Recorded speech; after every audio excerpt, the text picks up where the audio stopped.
Now looking at this position, it's black to move. The threat is a checkmate on A1. The rooks are doubled on the A file. But if black plays queen takes B3, white recaptures with the pawn. And rook to A1 check fails to king C2. However, black sees and another amazing move.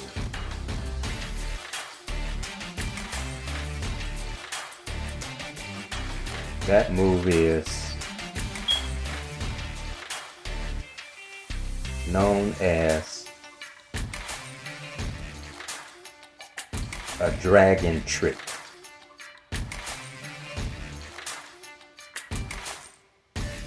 Queen to D4 sacrifices the queen.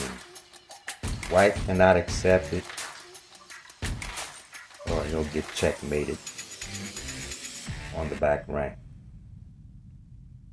So instead,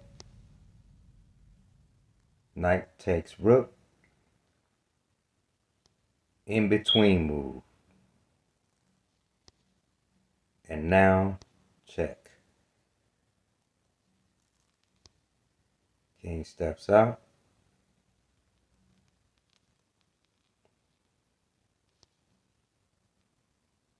The battery along the A file with threats of queen A4, but the main threat from here is queen to A2.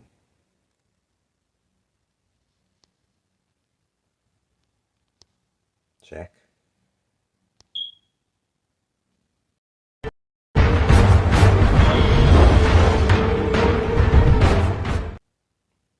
Check. And white resigns.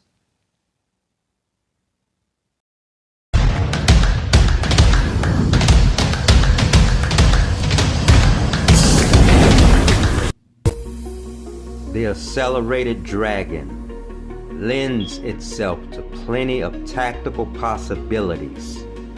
Like the name of the opening suggests, it brings fire to the chessboard. Welcome. I am taking you on a journey to Dragon Island. The crucial element of a journey is having a mission you aim to fulfill that is almost always met with adversity. The most aggressive way to open in chess. Chess is a fun game with thousands of opening options for players of all abilities. Some players never venture too far from their comfortable positional openings. However, finding a few aggressive openings is a great idea for players at any level to spice up their games. Black's target here is E4.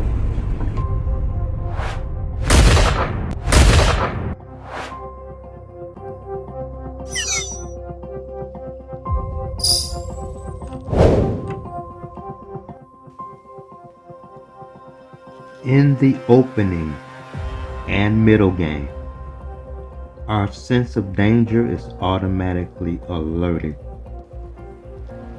by certain characteristics of the position,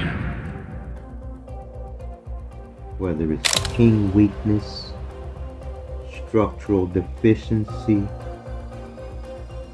the placement of the pieces, and open files.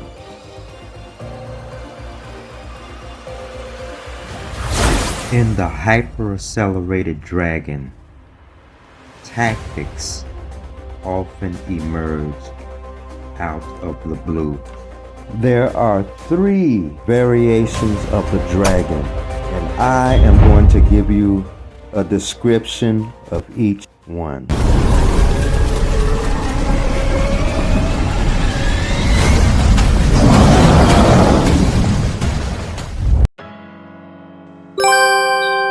In the traditional dragon, or classic dragon, Black develops the knight to f6 prior to placing the bishop on g7.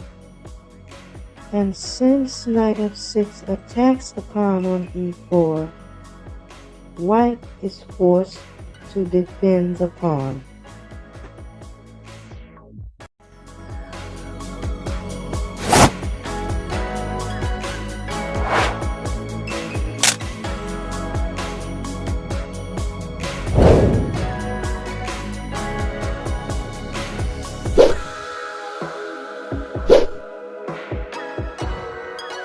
In the dragon variations, Black plays along the a5 to d8, the a3 to f8, and the a1 to h8 diagonals.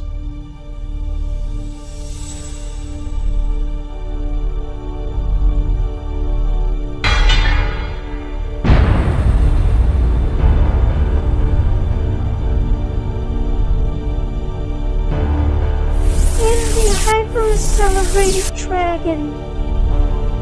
The bishop is developed to g7 as early as move 2.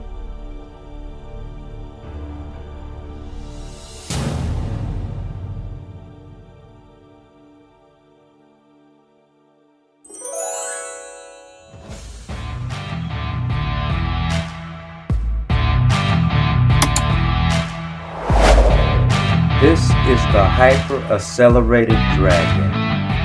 Because Black did not play the knight to f6, White did not have to guard the e4 pawn. And as a result, this allows White to set up the Maroczy bind. Next, you're going to see all three variations of the dragon in a played match. You're going to see an example of all three in action.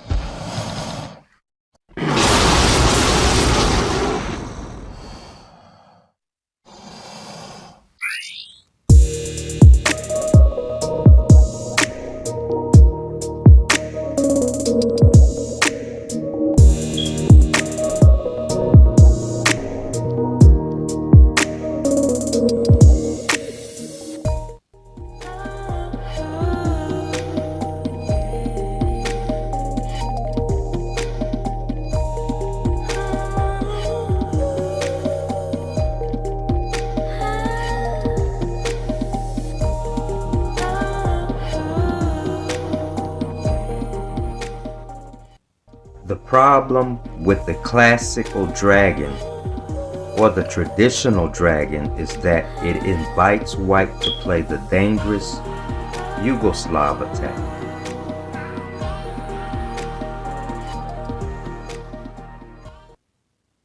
Black's most bona fide piece in the dragon is the bishop on g7. Therefore, one main idea for White is to rid Black of his g7 bishop. The queen and bishop is lined up on the c1 to h6 diagonal for this purpose. However, the bishop cannot go there now. This is the dragon variation, Yugoslav attack modern line. White castles queenside. The pawn on f3 supports the pawn on e4. And White will be ready to pawn storm Black's king side.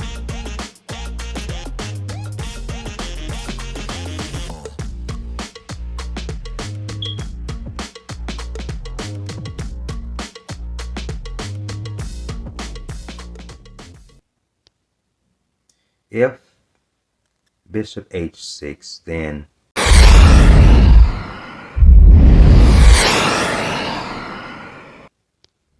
Knight takes d4.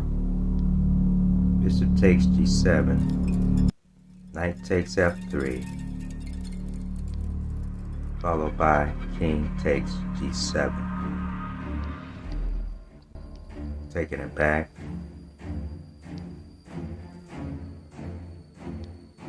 Knight takes d4. If queen takes d4, then bishop takes h6 check.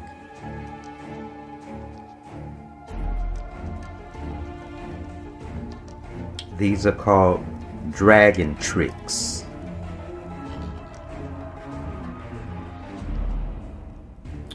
So, white castles queenside.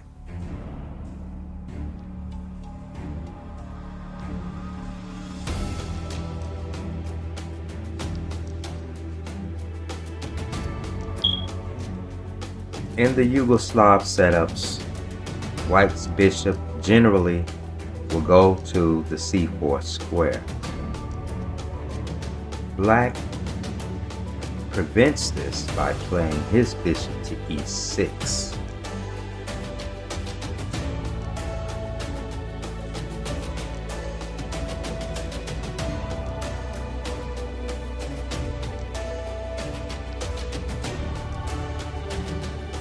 This standard advance of the pawn from h2 to h4 is known as the attack of the h-pawn.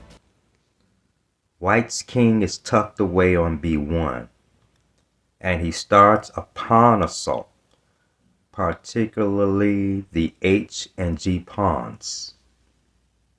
As a counter strategy, Black sets up a coordinated attack of the queen and pawns.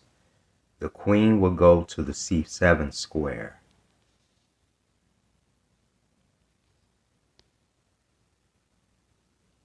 The idea of this pawn sacrifice is to get the b file half open. The only half open file on the queen's flank is the c file. So Black wants to open up the b file as well in order to get more avenues of attack on White's king.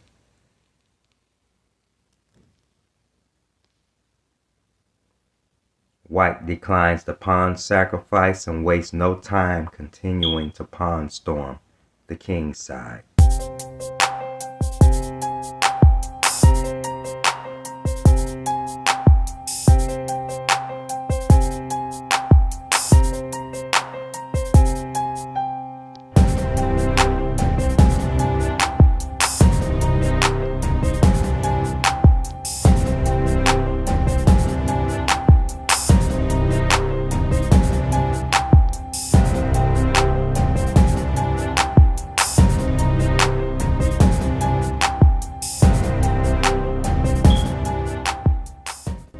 Let's examine the position. White has two bishops and a pawn on the fourth rank, and has formed a battery on the h file. The rook on h1 and the queen on h2 forms a battery on that file. On the other hand, Black has two foot soldiers on the fourth rank, on the queen's side. A bishop on g7 and a queen on c7, including the rook on b8.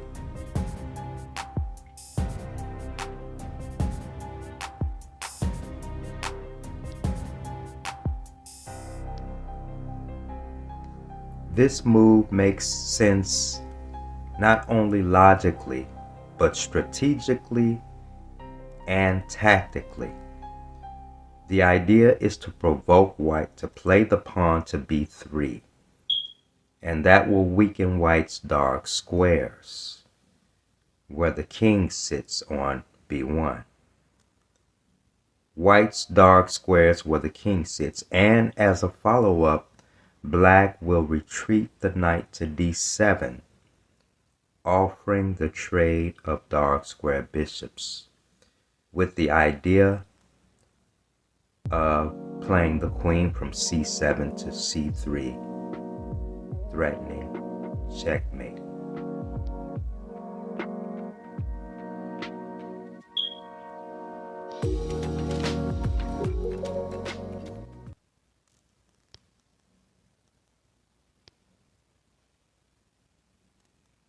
Now the queen wants to go to the c3 square here.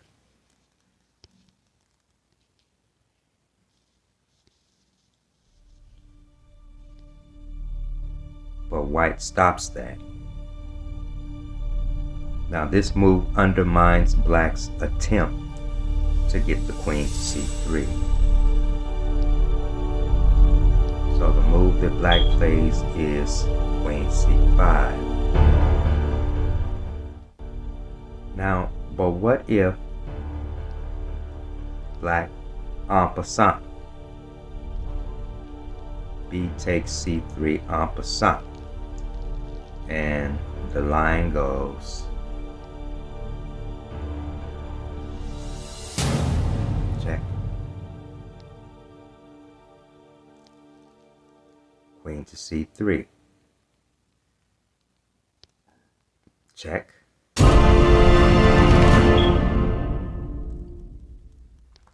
Check. Check. Check. Check. Check.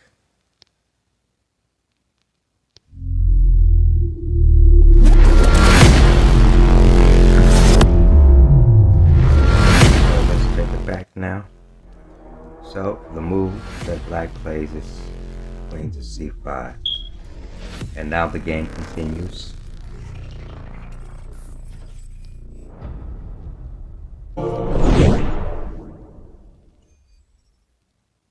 Okay, now what is the idea behind this rook sacrifice, this piece sacrifice?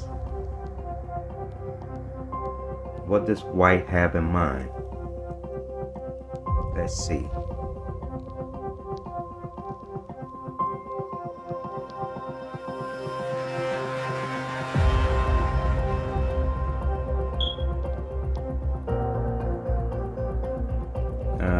The idea is to prevent the queen from going to e6 and to defend the rook, I guess, while at the same time attacking the bishop. Check. Knight. Okay. Dangerous pawn. Now the threat is after the knight moves queen e6. And seeing this, black drops the knight back to f8.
In the accelerated dragon, black develops the bishop to g7 as early as move 4, White has to be careful in the accelerated dragon. White can fall into a lot of traps. What makes this variation of the Sicilian so effective is that Black gets active pieces in an open position. Learning typical maneuvers will help you play middle game positions more successfully.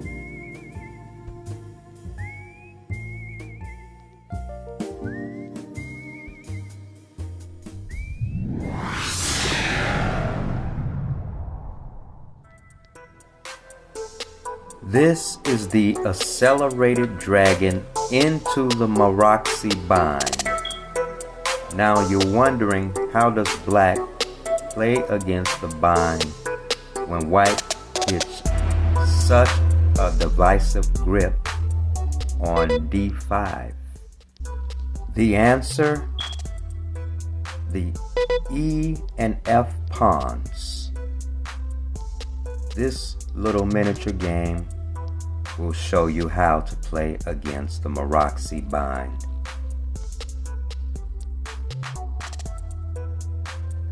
The knight on F6 makes a strategic maneuver to C5 with the idea of going to A4. Why? The pawn on E4 is a target, and one of the main defenders of E4 is the knight on C3. So this strategy is based on removing the defender.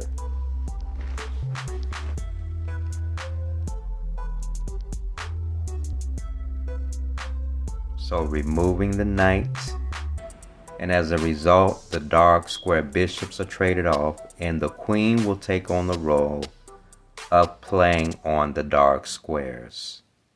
Very common strategy. The queen was transferred to G3. Now ask yourself why. That's why it is good to become familiar with such maneuvers.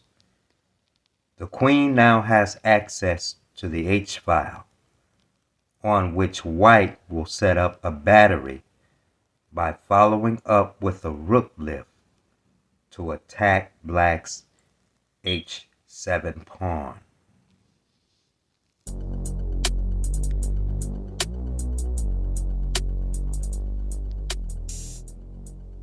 White's center pawn on E4 is always a target. They making dollars. Blow minds full time like a Rhodes Scholar. Suit up armor like a Mo Rider. Glowed up, I drop jaws, make it say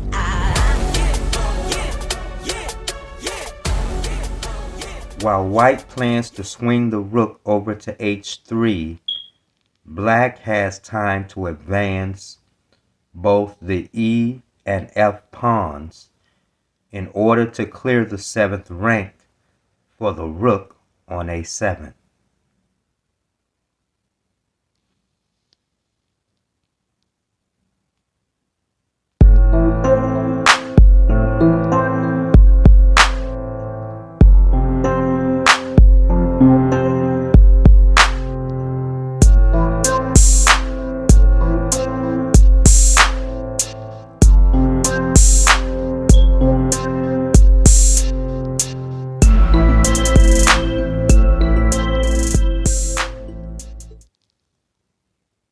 How does Black block the check?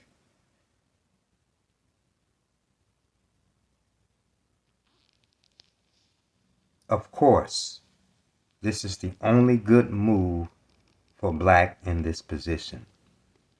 Not only does rook on A to F7 block the check, but now the rooks are doubled on the F file for an attack.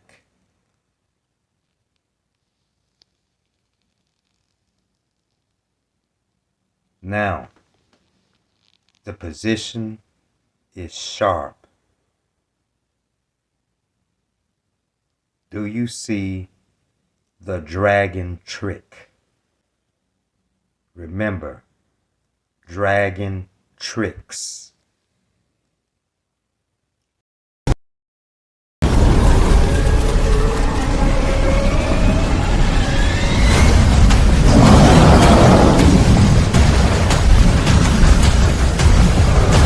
Black's rook on f7 is pinned.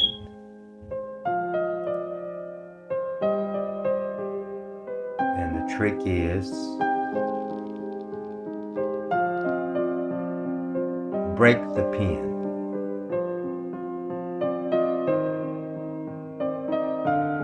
Breaking the pin is a very common tactic.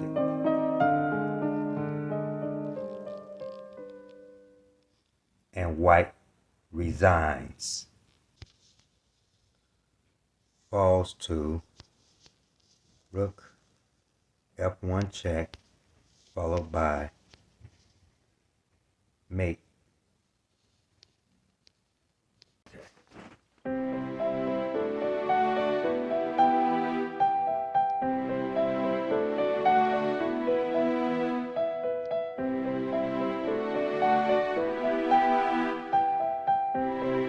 Hyper-accelerated dragon.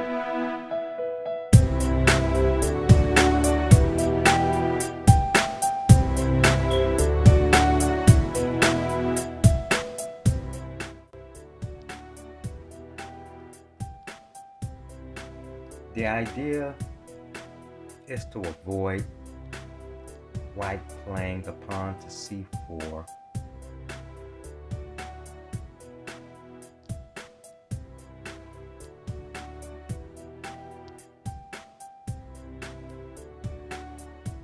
And note that the accelerated dragon and the hyper-accelerated dragon transpose into one another.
Now ask yourself, which pawn structure would you like better?